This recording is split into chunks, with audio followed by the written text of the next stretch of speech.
No Mundo Maior, capítulo 11, Sexo, parte B. Notei que a prelação terminara em meio ao respeito geral. A palavra do mensageiro fascinara-me. Aquelas noções de sexologia eram novas para mim. Não eram repetições de compêndios descritivos, não eram fruto de frias observações de cientistas e escritores preocupados em armar ao efeito com palavras balufas. Nasciam do verbo inflamado de amor fraternal de um orientador dedicado às necessidades de seus irmãos ainda frágeis e menos felizes. Fizera-se em torno certa movimentação. Compreendi que os presentes poderiam formular perguntas relativas ao tema da noite, e, com efeito, fizeram-se várias indagações com respostas preciosas por elucidativas e edificantes. O inquérito educativo continuava proveitoso, quando um companheiro ventilou certa questão que me aguçou a curiosidade. Venerável instrutor, disse reverente, nos últimos tempos, na Terra, os psicologistas encarnados, em número considerável, esposaram os princípios freudianos com bases de investigação dos distúrbios da alma. Para o grande médico austríaco, quase todas as perturbações psíquicas se radicam no sexo desviado. Alguns discípulos dele, porém, modificaram-lhe algo as teorias.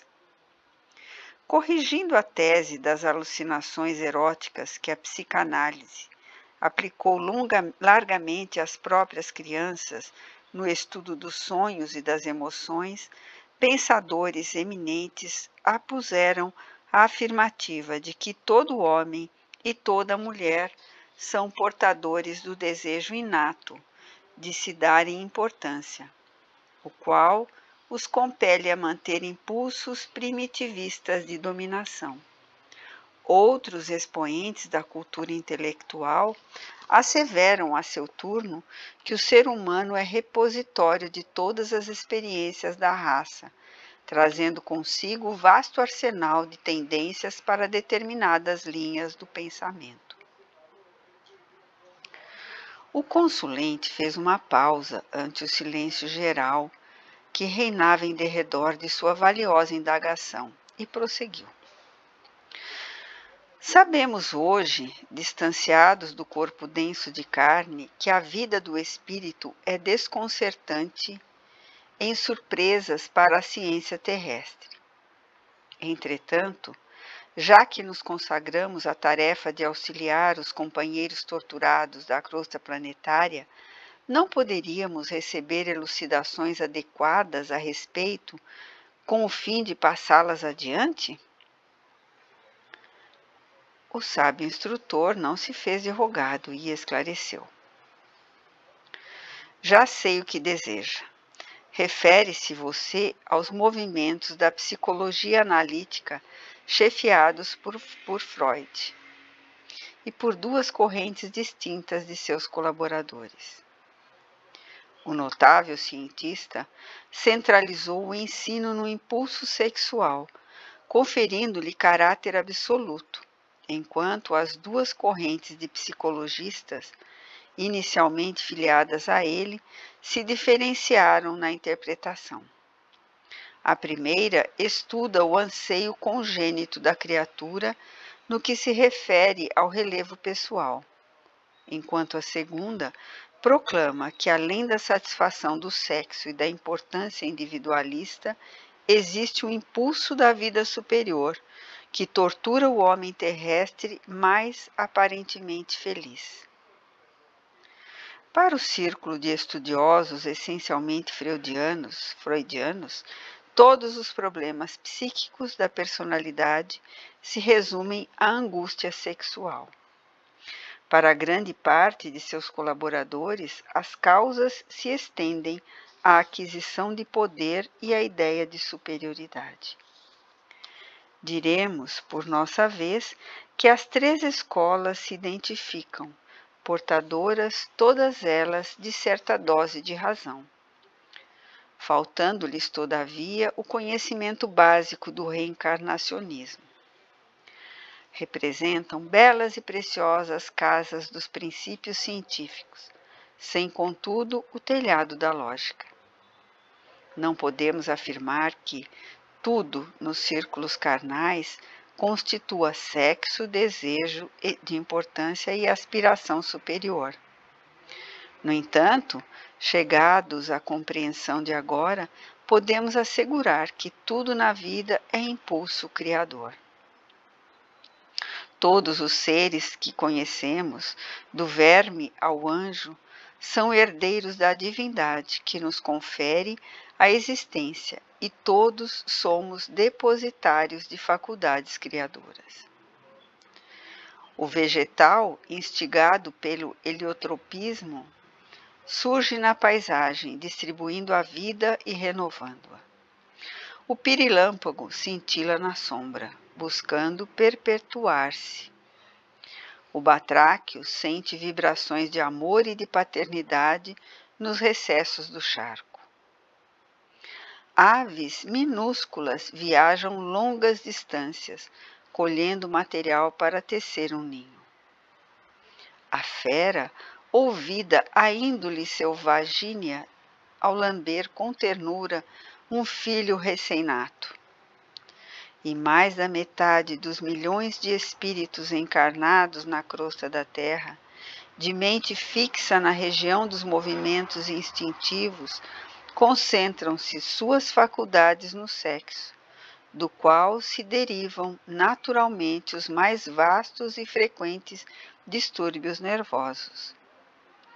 Constituem eles compactas legiões nas adjacências da paisagem primitiva da evolução planetária, irmãos nossos na infância do conhecimento, que ainda não sabem criar sensações à vida, senão mobilizando os recursos da força sexual. Grande parte de criaturas, contudo, havendo conquistado a razão acima do instinto, permanecem nos desatinos da prepotência, seduzidas pelo capricho autoritário, famintas de evidência e realce, ainda que atidas a trabalho proveitoso e a paixões nobres, muitas vezes. Pequeno grupo de homens e de mulheres, por fim, após atingir o equilíbrio sexual na zona instintiva do ser e depois de obter os títulos que lhe confere seu trabalho e com os quais dominam na vida, regendo as energias próprias em pleno regime de responsabilidade individual, passam a fixar-se na região sublime, na superconsciência, não mais encontrando a alegria integral no contentamento do corpo físico ou na evidência pessoal. Procuram alcançar os círculos mais altos da vida, absorvidos em idealismo superior. Sentem-se no limiar de esferas divinas, já desde a estrada nevoenta da carne, à maneira do viajor, que após vencer caminhos ásperos na treva noturna, estaca, desajustado, entre as derradeiras sombras da noite e as promessas indefiníveis da aurora. Para esses, o sexo, a importância individual e as vantagens do imediatismo terrestre são sagrados pelas oportunidades que oferecem aos propósitos de bem-fazer. Entretanto, no santuário de suas almas resplandece nova luz. A razão particularista converteu-se em entendimento universal. Cresceram-lhe os sentimentos sublimados na direção do campo superior. Pressentem a divindade e anseiam pela identificação com ela. São os homens e as mulheres que, havendo realizado os mais altos padrões humanos, se candidatam à angelitude. De um modo ou de outro, porém, tudo isso são sempre as faculdades criadoras, herdadas de Deus, em jogo permanente nos quadros da vida.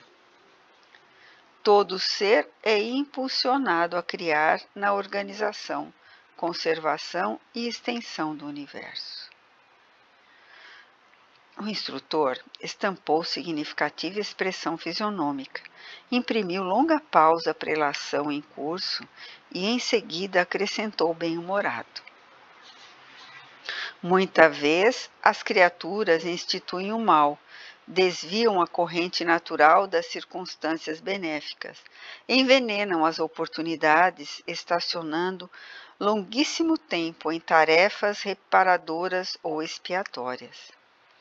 Entretanto, ainda aí é forçoso observar a manifestação incessante do poder criador que nos é próprio, mesmo naqueles que se transviam. Em verdade, caem nos despenhadeiros do crime, lançam-se nos vales da sombra, mas, organizando e reorganizando as próprias ações, adquirem o patrimônio bendito da experiência. E com a experiência alcançam a luz, a paz, a sabedoria e o amor com que se aproximam de Deus. Concluímos, deste modo, que se a psicologia analítica de Freud e de seus colaboradores avançou muito no campo da investigação e do conhecimento, resolvendo em parte certos enigmas do psiquismo humano, falta-lhe, no entanto, a chave da reencarnação para solucionar integralmente as questões da alma. Impossível é resolver o assunto em caráter definitivo, sem as noções de evolução, aperfeiçoamento, responsabilidade, reparação e eternidade. Não vale descobrir complexos e frustrações, identificar lesões psíquicas e deficiências mentais, sem as remediar. Em suma, não satisfaz o simples exame da casca. É essencial atingir o cerne e determinar modificações nas causas. Para isso é imprescindível confessar a realidade do reencarnacionismo e da imortalidade. Até lá, portanto, auxiliemos nossos amigos do mundo na conquista da confiança em si mesmos, na penetração da esperança divina e no ato contínuo autoprimoramento pelo trabalho redentor. Calou-se o emissário sorridente. Outras perguntas surgiram, interessantes e oportunas, obtendo respostas claras e edificantes, com real proveito para todos os ouvintes. Encerrada a reunião, retirei-me em silêncio ao lado de Calderaro, que também se recolhia, como a reter a luz reveladora dos conceitos ouvidos. Não sei o que pensaria o prestimoso assistente, submerso em funda meditação. Reconhecia tão só que, por minha vez, descobrira novo campo de conhecimento na província da sexologia. Daquele momento em diante, outras noções de amor desabrochavam-me na consciência, iluminando meu ser.